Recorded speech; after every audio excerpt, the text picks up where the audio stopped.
Diriwayatkan bahwa seseorang menceritakan tentang seorang penjara kubur yang dahulu hidup di suatu negeri. Orang tersebut dikenal sebagai pengemis yang buta, dan ia meminta-minta kepada manusia dengan imbalan cerita-cerita yang menurutnya mengandung keajaiban. Ia mengatakan bahwa siapa pun yang memberinya sesuatu akan ia ceritakan perkara yang menakjubkan, dan siapa yang menambah pemberiannya akan ia beri tambahan kisah. Kisah ini berada di dekatnya dan memperhatikannya dengan saksama. Pada saat itu, penjara kubur tersebut membuka kedua matanya dan tampaklah sesuatu yang sangat mengherankan.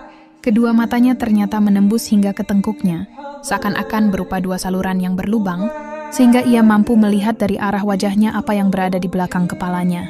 Setelah itu, ia mulai mengungkapkan kisah tentang masa lalunya dan sebab keadaan yang menimpanya. Ia menjelaskan bahwa pada masa lalu ia adalah seorang penjara kubur di negerinya, dan perbuatannya telah tersebar luas hingga orang-orang merasa takut kepadanya. Ia tidak lagi menghiraukan manusia karena terbiasanya ia dengan kejahatan tersebut. Pada suatu waktu, hakim di negeri itu mengalami sakit yang sangat berat, sakit yang membuatnya mengira bahwa ajalnya telah dekat. Hakim tersebut kemudian memanggil penjara kubur itu dan menawarkan sejumlah harta sebagai jaminan agar kuburnya kelak tidak diganggu. Penjara kubur itu menerima 100 dinar yang diberikan kepadanya. Setelah itu, hakim tersebut sembuh dari sakitnya. Namun tidak lama berselang, ia kembali jatuh sakit, lalu meninggal dunia.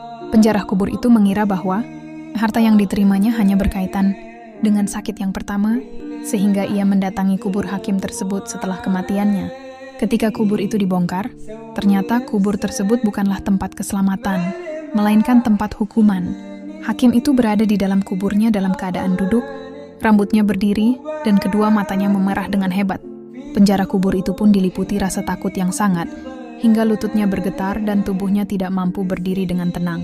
Pada saat itulah ia merasakan pukulan yang seakan-akan berasal dari dua jari, dan terdengar suara yang menegurnya dengan keras, menanyakan mengapa ia berani mengintip rahasia Allah Ta'ala.